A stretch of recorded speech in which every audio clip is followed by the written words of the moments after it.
Hello students, अब हमारा जो नेक्स्ट क्वेश्चन है इसमें हमें पता करना है आउटपुट। और हमारे पास यहाँ पर एक वेरिएबल है इंटीजर टाइप का जिसको हमने कोई भी वैल्यू इनिशियलाइज अभी नहीं करी है। इसके बाद हमारे पास एक इफ कंडीशन, उसके अंदर हम क्या कर रहे हैं, एक वेरिएबल है x, उसकी वैल्यू जो इंटीजर टाइप की है उसकी वैल्यू हम असाइन कर रहे हैं। सो x इक्वल्स टू हम लिख रहे हैं प्रिंट एफ, यहां पे हम प्रिंट करा रहे हैं 2 कैपिटल ए। फाइन। इसके बाद हमने यहाँ पे लगा रखा है और ऑपरेटर, और ऑपरेटर में हमने यहाँ पे क्या कर रखा है, प्रिंट एफ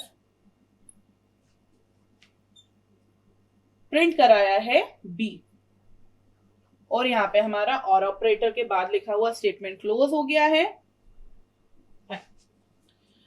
यहाँ पे अब हमारा जो पहला इफ स्टेटमेंट है वो यहाँ पे खत्म हो गया है। अगर ये पहला इफ स्टेटमेंट ट्रू होता है तो उसके केस में क्या होगा, यहाँ पर दूसरा प्रिंटफ स्टेटमेंट है वो प्रिंट होगा जिसमें हमारा अगेन डबल बी लिखा है। फाइन। इसके बाद हमारे पास एक इंडिविजुअल प्रिंटफ स्टेटमेंट है जिसके अंदर हम प्रिंट करा रहे हैं न्यू लाइन।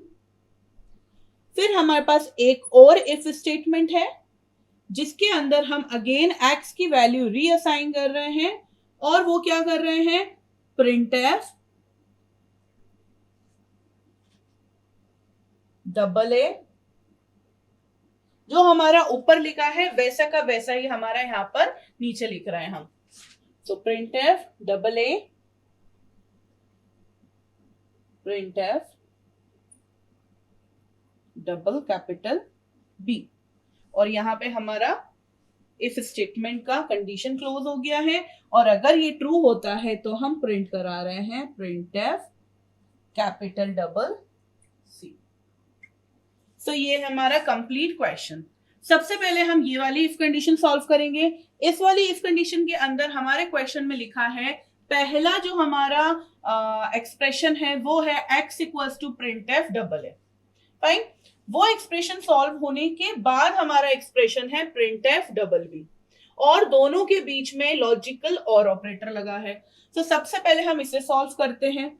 यहाँ पर जब हम सॉल्व करेंगे तो मैंने आपको, जब हमने इनपुट आउटपुट इंस्ट्रक्शंस पढ़े थे तब भी मैंने आपको बताया था, जब हमने प्रिंटफ विद इन प्रिंटफ पढ़ा था तो पहले अंदर वाला प्रिंटफ सॉल्व हुआ था, फिर उसके नंबर ऑफ कैरेक्टर्स रिटर्न हुए थे बाहर वाले प्रिंटफ को, लेंथ रिटर्न हुई थी।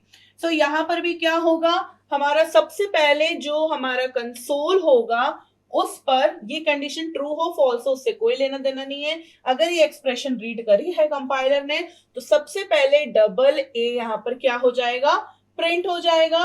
डबल ए प्रिंट होने के बाद यहाँ पे वैल्यू क्या जाएगी, एक्स को असाइन होगी इसकी लेंथ, और वो क्या है 2, क्योंकि 2 कैरेक्टर है तो एक्स की वैल्यू अभी हमारे पास हो गई 2। फाइन। सो x की वैल्यू 2 हो गई है, जो कि एक ट्रू स्टेटमेंट है, क्योंकि 2 कंसीडर्ड एज ट्रू। 0 होता है फॉल्स, और 1 से लेके जितने भी फिर हमारे पास नंबर्स होंगे वो ट्रू कंसीडर होते हैं। तो कंडीशन ट्रू होने की वजह से हमारी जो इसकी कंप्लीट और ऑपरेटर की कंडीशन है वो क्या हो गई, ट्रू हो गई। क्यों, क्योंकि हमने और ऑपरेटर का प्रिंसिपल पढ़ा है। अगर पहली कंडीशन ही ट्रू हो जाती है तो उस केस में कंपाइलर उसके बाद के कंडीशन रीड ही नहीं करता है। तो दैट मीन्स कंपाइलर ने ये लाइन रीड ही नहीं करी, इसीलिए यहां पर डबल बी अभी प्रिंट नहीं हुआ है। ये वाला डबल बी प्रिंट नहीं हुआ है, ना ही उसकी लेंथ आई है और ना ही हमने उसको कंपेयर किया है। इसके बाद क्योंकि ये इफ स्टेटमेंट ट्रू हो गया है, ये वाला प्रिंटफ स्टेटमेंट कंपाइलर रीड करेगा और इसमें लिखा है डबल बी, और यहां पर डबल बी प्रिंट हो जाएगा। तो कंफ्यूज नहीं होना है, ये यहां पर अगर डबल बी की जगह पर डबल डी लिखा होता तो आंसर ए डबल डी नहीं होता, तब भी आंसर हमारा डबल ए डबल बी ही होता। फाइन। नेक्स्ट हमारा जो प्रिंटफ है वो न्यू लाइन देता है। तो अब हमारा कंपाइलर यहां आ गया है। नेक्स्ट हमारे पास है इफ स्टेटमेंट, जिसमें हमने कंडीशन रीड करी है वही जो ऊपर थी, जिसका आंसर हमारे पास सबसे पहले क्या आया है, डबल ए। लेकिन यहां पर एक चीज क्या चेंज हुई है, वो ये चेंज हुई है कि यहां पे और ऑपरेटर की जगह पे लगा है एंड ऑपरेटर। फाइन। सो ये जो एंड ऑपरेटर है ये कंडीशंस कब तक चेक करता है, जब तक उसको पहली फॉल्स कंडीशन नहीं मिल जाती है। सो यहाँ पर x की हम जो आंसर निकालेंगे वो अगेन 2 हो जाएगा और यहाँ पर डबल ए प्रिंट हो जाएगा जिस तरीके से हमने यहाँ पर प्रिंट कराया था। एंड ऑपरेटर लगे होने की वजह से हम नेक्स्ट कंडीशन भी चेक अप करेंगे, और ऑपरेटर होता तो नहीं करते। सो एंड ऑपरेटर की वजह से हमने इस कंडीशन को भी चेक करा और डबल बी है हमारे पास तो उसको प्रिंट करा दिया डबल बी, और यहाँ पे रिटर्न हुई वैल्यू 2। सो अब हमने यहाँ पे बेसिकली कंपेयर कर रहे हैं 2 and 2। सो दोनों ही कंडीशंस ट्रू हो गई, इसलिए अब हमारा ये प्रिंटफ स्टेटमेंट भी रन करेगा, इसलिए प्रिंट हो जाएगा डबल सी। तो हमारा जो कंप्लीट आंसर होगा डबल ए, फिर न्यू लाइन से double A double B double सी।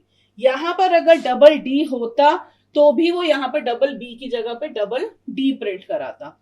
सो ये हमारा बेसिकली इफ स्टेटमेंट्स थे जो कि ऑपरेटर्स और लॉजिकल एंड पे डिपेंडेंट थे।